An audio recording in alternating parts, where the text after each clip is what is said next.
Google Hangouts hosted by Maskani at Taifa under the series Enemy of the State, ? You can follow us on Twitter at Maskani254, and a recorded broadcast of this will be available to you on our YouTube channel, Maskani Kenya. This afternoon, we have the pleasure of having a renowned Kenyan social justice activist, a human rights defender, a family man, a Christian, as some of Kenyans are, joining us to talk a little about his work and his involvement in human rights, social justice, and the fight for, and the continuing fight for accountability and holding governments accountable, especially when it comes to issues of human rights. Ladies and gentlemen, I'd like to introduce Mr. Njonjo Mue. Mr. Njonjo is a human rights lawyer and an advocate of the High Court of Kenya. He is also the head of the New York-based International Center for Transitional Justice. Welcome, Mr. Njonjo. Thank you very much, Peter. Excellent. Could you please tell us a little bit about yourself? I have talked a little bit about some of the things that are maybe in the public domain about you. Could you tell us about you? Who is Njonjo Mue? Where did you go to school? What do you do? So that our viewers get much more acquainted with you. Thank you so much. Just a clarification to start with, that I work with the International Center for Transitional Justice as the head of its Kenya office at the moment, but I am a Kenyan human rights lawyer and social justice advocate, as you have mentioned. I am married to Katindi. We've been married for the last 6 years, this coming December on Jamhuri Day. I am 46 years old, and I was born in Thika, the pineapple plantations of Thika. My parents were workers in the factory, Del Monte, which was then called Kenya Canas. My father was a driver, and my mother was a factory worker as a cleaner. I went to a local primary school and then proceeded to Alliance High School for 6 years. I did my A-levels in 1986. And then I went to the University of Nairobi to study law, after which I worked briefly as a volunteer with Kituo cha Sheria before being elected the Rhodes Scholar for 1991 and proceeding to Oxford University for my Master's in International Law and Comparative Human Rights. I was then came back home. I completed my course, but unfortunately was not able to take to illness. So I have to state right off that I never did get the master's degree, but I came back home to serve. And I worked for a couple of years with a local NGO doing human rights work, the International Commission of Jurists. I then went to South Africa to head the Africa office of an international NGO called Article 19, which monitors press freedom and freedom of expression. I then came back to Kenya and helped John Githongo in setting up the local chapter of Transparency International. And then in mid-2001, I went to Kampala and worked as a regional director of an organization called PANOS, which works on communications for development. And then I took a sabbatical in mid-2002 and came back home and went back to school. I went to Bible school and did a master's in theology, and then came back to human rights work. I worked for 2.5 years with the Kenya National Commission on Human Rights. And then in mid-2009, I joined the International Center for Transitional Justice, where I am still working at the moment. You are the youngest person to ever receive the Jurist of the Year award. What exactly is that, and what does this mean for you? Why is it such an important award for you and probably for Kenya? I was elected Jurist of the Year by the International Commission of Jurists, Kenyan chapter, back in 2000. And the Jurist of the Year award is an award that is given every year by the ICJ on the 10th of December, which is the day that commemorates International Human Rights Day. It is awarded to a person who has shown exemplary service in the defense of human rights, democracy, and the rule of law in Kenya. And the Jurist of the Year award has been given every year since 1992. And among the Jurists of the Year that have been chosen include the current Chief Justice Willy Mutunga, Supreme Court Judge Njonjo Mue, former ministers Martha Karua and James Orengo, Justice Philip Waki, among many other eminent jurists who have distinguished themselves in the defense of human rights and the rule of law. As you mentioned, at 33 years old at the time I received the award, I was the youngest person to ever receive the award, and to this date I'm still the youngest person to hold that record as the youngest person to be the recipient of the Jurist of the Year award. Thank you, Njonjo. It's fascinating. You've talked about being on a farm. You've talked about your parents and your rather humble beginnings to winning, and through your education to winning such a an award of that nature. You talk a little about how your young life and growing up in that environment has shaped and influenced your work to date. As I mentioned, I grew up in Thika, and I came from a large family. I was the last born of 11 kids, although I do have a twin sister who is a few minutes younger than me, so strictly speaking, I wasn't really the last born. And my parents were workers, and my mother in particular was a trade unionist, a shop steward at the Kenya Canas factory. And I remember clearly when I was very young, barely able to understand what was going on, I remember seeing people, workers, being on strike and not going about their daily business. And my mom was addressing them. And I would ask her, why are people not working on a particular day? And she would explain to me in the simplest way she could about workers' rights, about the need to treat people fairly, regardless of their station in life. And people needing to live to earn a living wage so that they could take kids like me to school, and so that those kids could have a better opportunity to live better lives than their parents themselves did.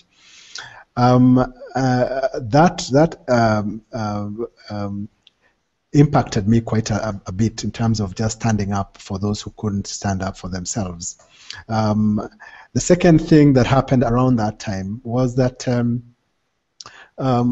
there were some two children. I think I was in standard 2 at the time, and there were some two children who took a shortcut through the pineapple plantation, and the guards unleashed vicious dogs upon them, and these kids were viciously attacked, and one of them actually died.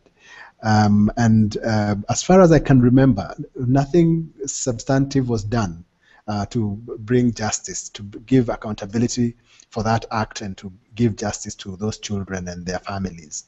And that really disturbed me. Fast forward to 1980, when I was in standard 7, and there was a notorious case of an American sailor out in the coast who was accused of killing a Kenyan young lady called Monica Njeri. And he was charged with her murder, and he was prosecuted. And it has to be said, at that time he was prosecuted by a white magistrate and a white prosecutor. And he was found guilty of manslaughter and fined 500 shillings. And then let go. And that really disturbed me in terms of our courts treat petty offenders, and suddenly here's somebody who's taken a life, being given treatment that I thought was not fair. So those early incidents in life shaped my worldview and especially created a passion within me to work towards ensuring that we lived in a society that treated everyone equally, and a society where people had the potential, the ability to live out their full potential. And I think over time, even as I made choices in school as to what subjects to do, then my choices were informed by that passion and the passion to make Kenya a better country for us and our children and our children's children. We'll move on to the next panelist, who has joined us. Kimani Wanyoike. Kimani Wanyoike has been involved in activism among young people and currently a student of journalism here in Nairobi. Kimani Wanyoike, you had a question for Mr. Njonjo Mue? Okay. You raised an issue about prisoners at committee prison. My question was, between then and now, what has changed? Do you think there's anything that has changed since then? Okay, you still broke up, but I imagine you're asking whether there have been changes between November 2008 and now. Yeah. Do I understand that to mean in the prison system? Sorry? So the question coming from Kim, I hope you can hear me, Njonjo, is the work that you did with prisoners in November of 2008, and when you were working with the Kenyan National Human Rights, and there was shocking brutality of prisoners, especially at Committee Maximum Prison. Do you think that anything has improved from November of 2008 to the present? Thank you. I think it's good to first of all take a step back, even before we talk about the incident in 2008. I have myself been a guest of the state in Kenyan prisons several times, actually. The first time was in 1994, and the last time was in 2007, actually for a month in industrial area remand prison. And in all instances that I've been in Kenyan prisons, as an inmate, not visiting, I've been able to actually see firsthand how prisons are in Kenya. The overcrowding, the abuse, the torture, the poor food and other facilities and so on. Part of this is because of lack of capacity, because prisons that were constructed initially to house about 18,000 people, house almost 50,000 people. But part of it is also due to a lack of political will. This treatment of prisoners and the torture and other things that do not have to be a part of the territory, but treating prisoners like than animals has been very. I was working as the head of advocacy at the Kenyan National Commission on Human Rights, and part of my mandate, or the mandate of our to respond to calls for urgent intervention in prison. And in November of that year, we were called to committee, maximum security prison, where we were informed an inmate allegedly by the guards, the wardens the day before, and there had been a lot of violence and brutality against prisoners generally in the process of conducting a search. So we visited and did my investigations and managed to smuggle out footage that had been one of the prisoners on a camera or by phone, and that footage we circulated it. It made headlines in both local and national media, and caused to brutality. The minister, the vice president, who's also in charge of prisons, they all promised action, and the warders who were responsible.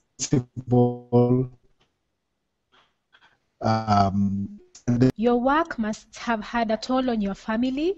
So how does your family cope with the implications of your outspokenness?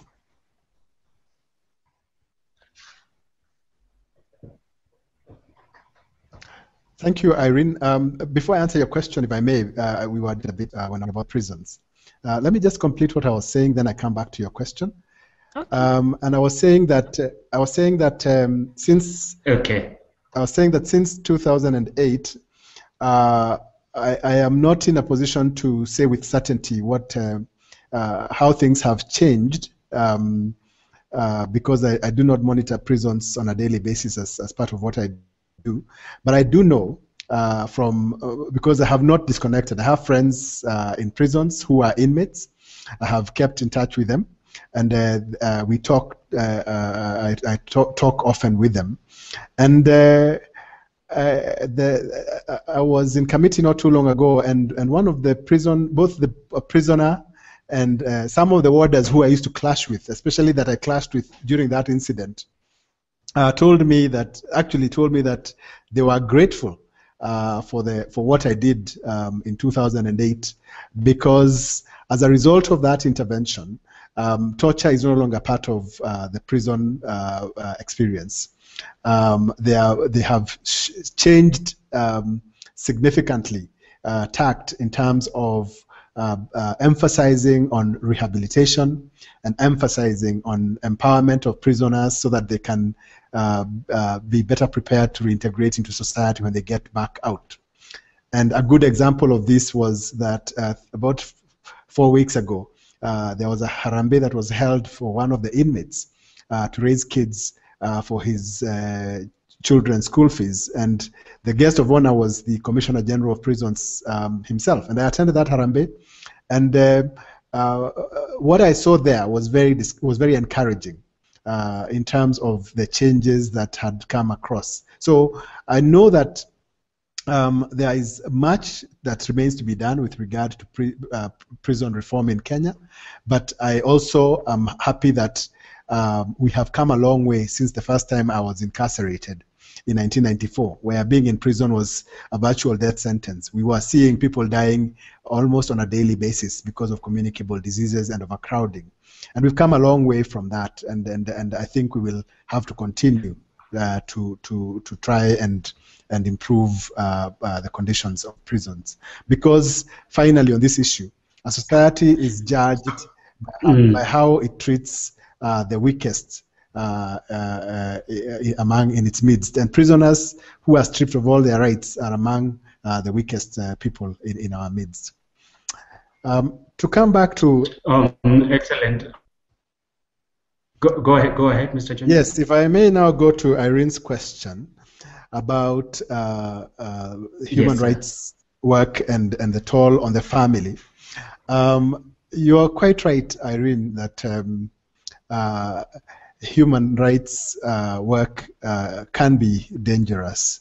It can be, people are targeted for standing up for what is right, and people are also there's more than one way to be targeted.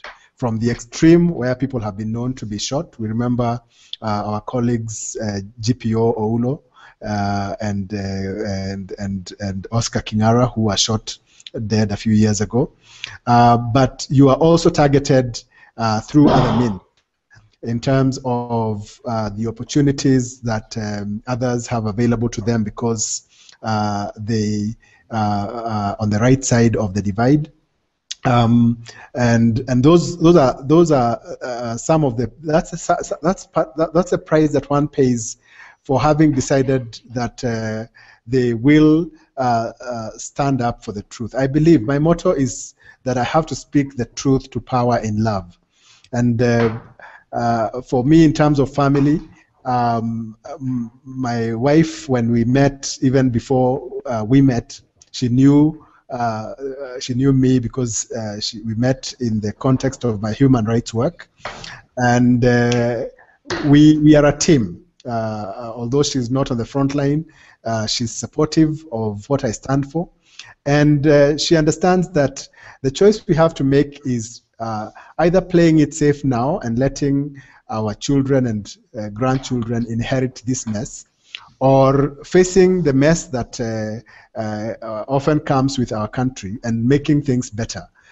for our children, and building a foundation upon which they can build when it comes to their time. Thank you, Mr. It seems that you had mentioned actually at the beginning that you've been married 6 years, at least, if I got that correct. Yes. Oh, okay, great. Yes. So, so this is before you know the iconic presentation of a 10-point memorandum to Parliament back in 2004. And I think part of this follows the question around prisons. The 10 points that you had presented, you know, a lot of that. Some of that we are seeing today, but it would be good to hear from your view, given that Parliament and what was happening there and the situation today. What has changed? What has not changed? And where do you see that we are going as a country? Thank you. I think it's good to again take a step back and go back to 2004, just to give some context. Remember in 2002, we had a historic in Kenya. There was such euphoria among the people when we voted out KANU after 39 years in power. And I remember towards the end of 2002, through the election and inauguration of Mwai Kibaki, then was captured by the song Yote Yawezekana Bila Moi. I went for the Kibaki inauguration in Uhuru Park, and we stood for 7 hours waiting for the new president to come and be sworn in. And then the new government came to power. In fact, at that time, in early 2003, there's a survey that voted Kenyans the most optimistic people on the globe, because of the changes that had occurred through the election. But soon politicians started fighting among themselves because of the dishonored MOU. Parliament was huge parks in terms of car grants and so on. There was division in the political establishment that hardly anything was being done. Even cabinet meetings were becoming few and far between. And we thought we had started to slay the dragon of corruption by appointing a commission of inquiry into Goldenberg, but at the same time, unbeknownst to us, the new power barons were unleashing a new scandal called Anglo leasing. And so by mid 2004, we had swinged the other way around, from being the most hopeful people in the country to being the most despondent almost. And it was the same thing when you travel around the country. And I took time. I took the time to travel to all the provincial capitals over a period of 2.5 weeks, listening to people. I was I wasn't driving. I was riding in matatus. I was staying in lodgings. I was dining in small restaurants, having drinks in pubs, and listening to people's despondency over this government that was not delivering, over the excesses of Parliament and so on.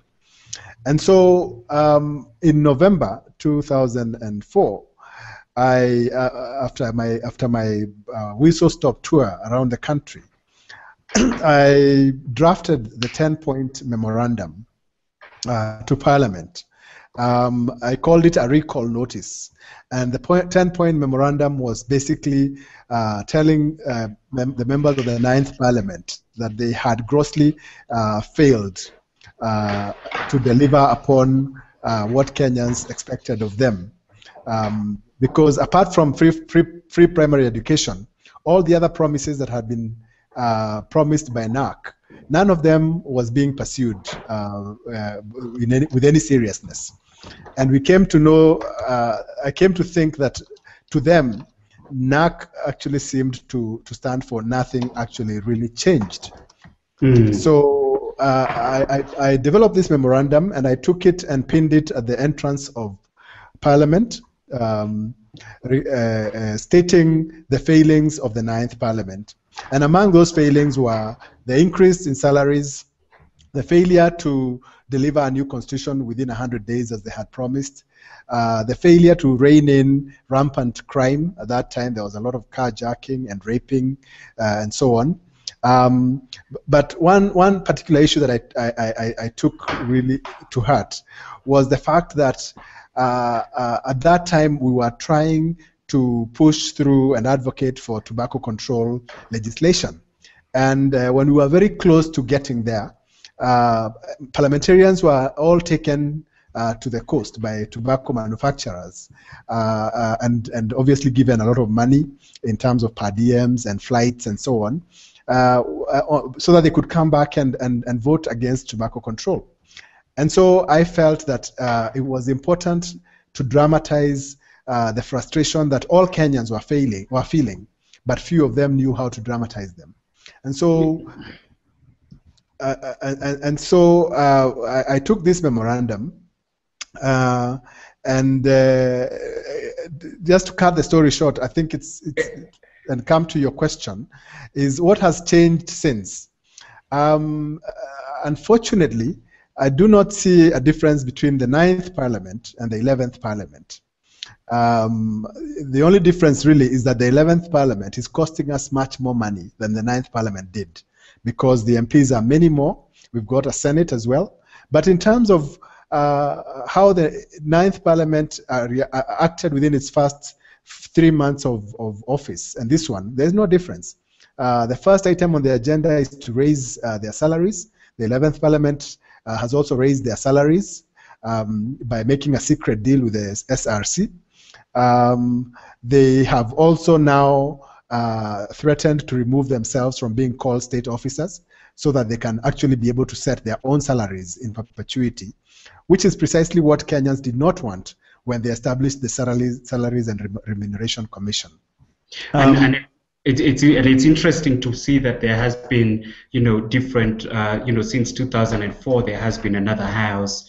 There has been another house before the current house. But working around that, we've got one of our panelists who has joined us, a human rights academic at this particular point here in Nairobi, who had a question in relation to some of the work that you have been doing.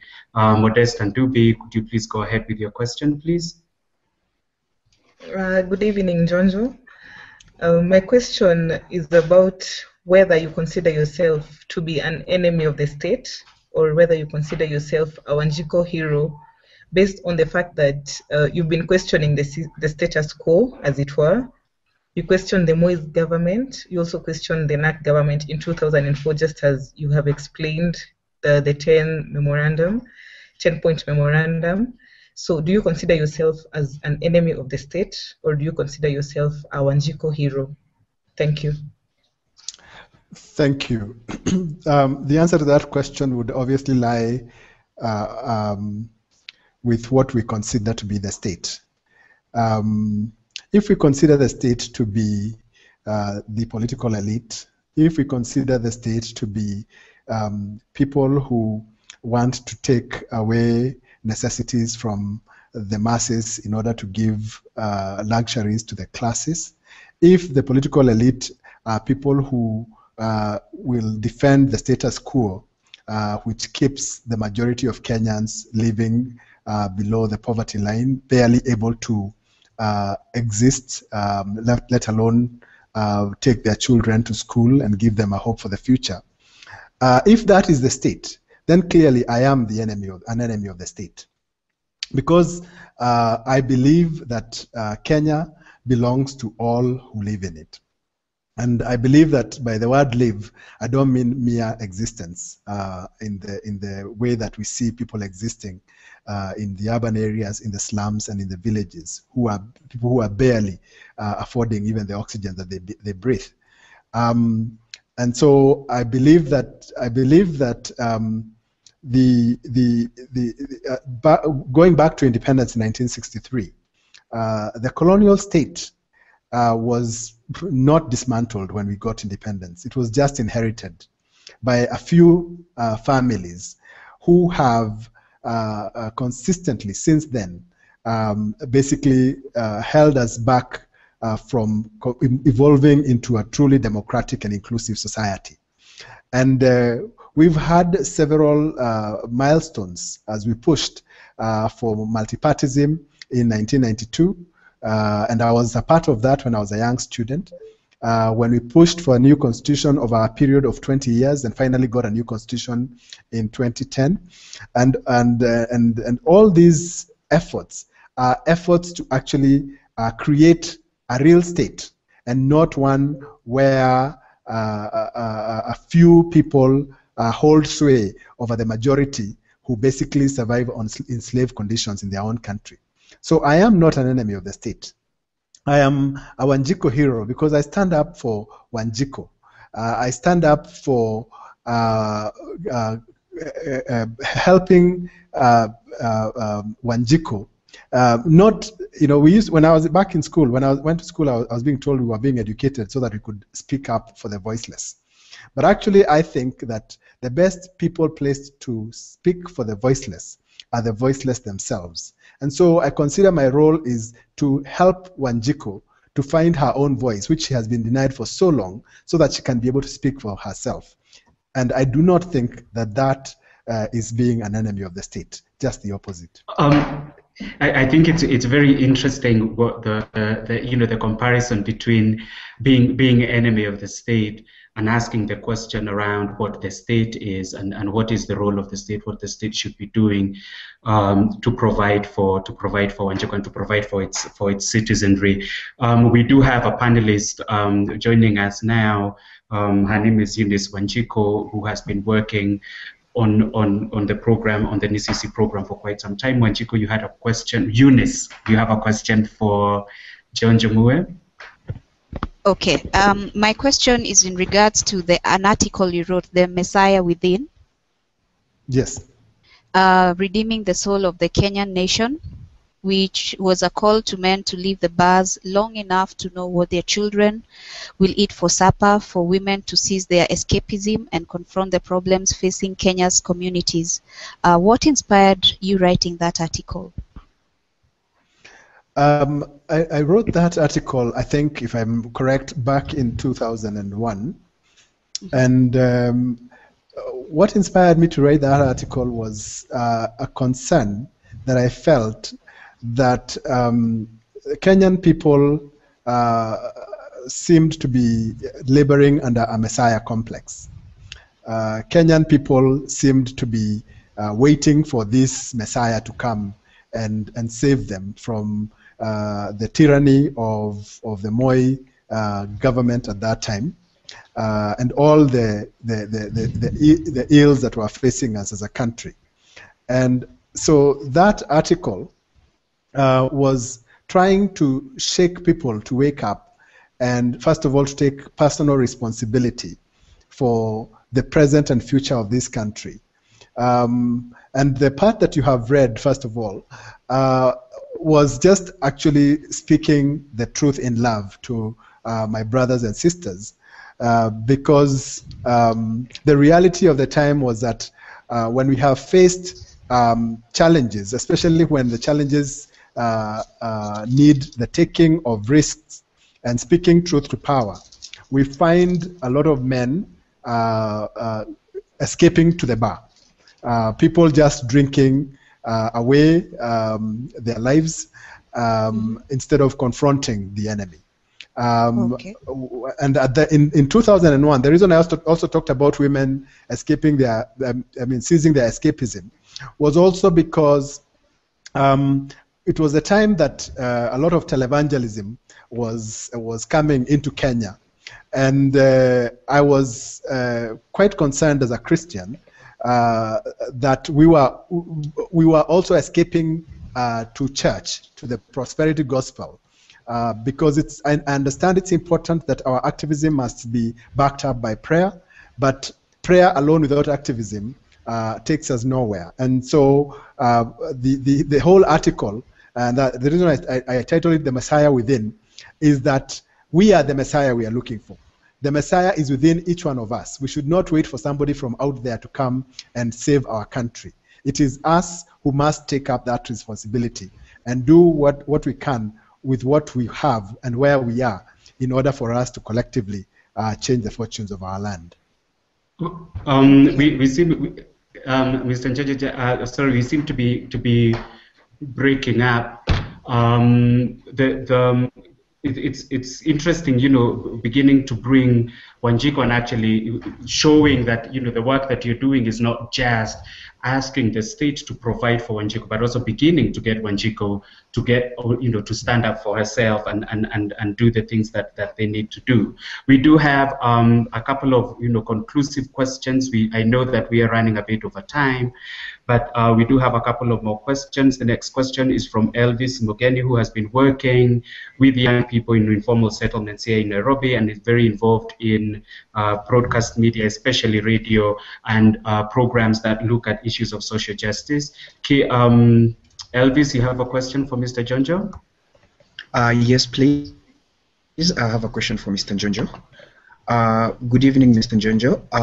What I'd like to ask is, what would you say to Kenyans who have a desire to change things around them, and to those of us who just sit and watch from a distance, from our timelines on Twitter handles and from our Facebook pages? Elvis, we are having a bit of a breakup from your end. Unless Sorry? Mr. Njonjo, you got the question?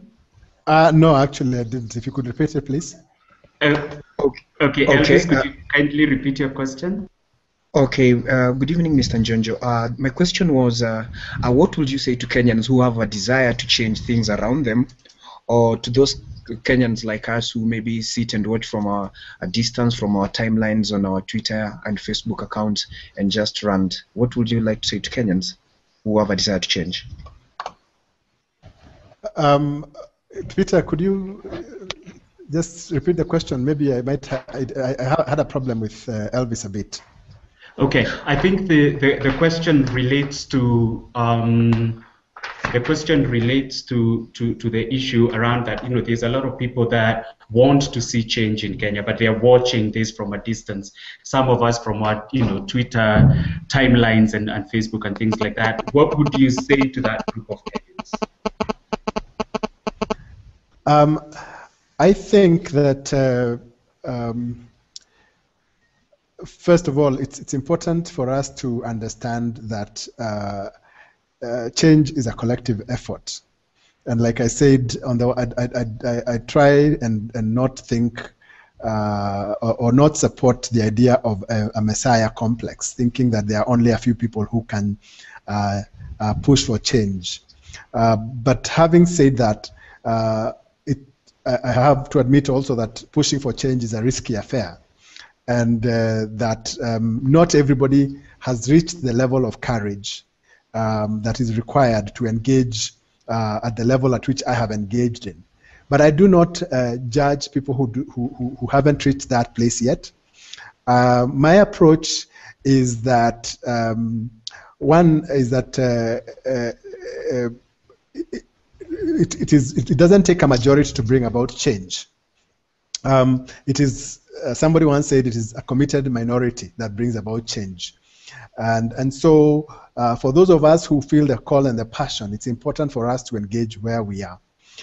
For those who feel the call but may not have the passion, or who feel the call but don't know what to do, it is for us who have been in this game for quite a while to be able to pass these lessons on to those who ask, what can I do? Because there are enough people out there who would like to engage, but they don't quite know how to go about it.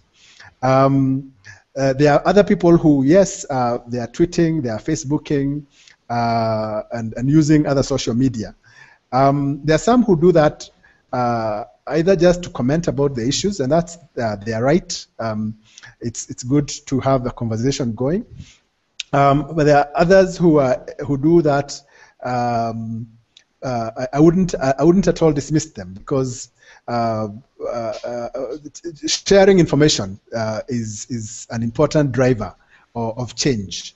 And so I would like to encourage people who want to support the activism using social media to continue to do so, but to ask themselves, what more can I do? And I am a firm believer in what Robert F. Kennedy said, that the force for change, it comes from little droplets and little waves that create finally a wave that will bring the final change that we need. But everybody must play their part. So in other words, or not in other words, but sort of to say that there is an opportunity for everybody to participate. This is not, a space for a select few, and that everybody can make a difference from wherever they are. I think the biggest risk is the risk of having done nothing when our country's future was at stake. I fear many things in the course of my human rights work, but a more great fear, in my view, is the fear of having to account to God and to our children about how this country fared during our watch.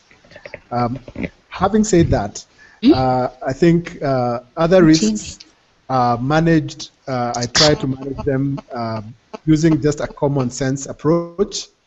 I believe that when we speak truth to power in love and take just reasonable precautions, then we have nothing to fear. I actually believe that case basis.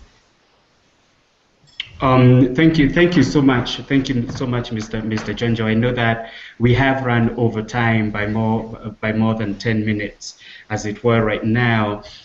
We will try and get you back onto the Maskani Hangout, Google Hangout, so that we can talk a little bit more about some, delve a little bit deeper into some of the issues that we've talked about today. I think that the work that you're continuing to do, the work that you're doing now and continuing to do, and especially talking truth to power in love, is a critical thing for us to remember and to work on. We will continue to host a series of these Google Hangouts under Maskani ya Taifa on the series of Enemy of the State. Remember that you can follow us on our Twitter handle. Our Twitter handle is @Maskani254. You can also find us on Facebook, Maskani ya Taifa. And until the next time, we do thank you for being part of this hangout and for participating, and we hope to see you in a week or so's time. Thank you very much, and goodbye.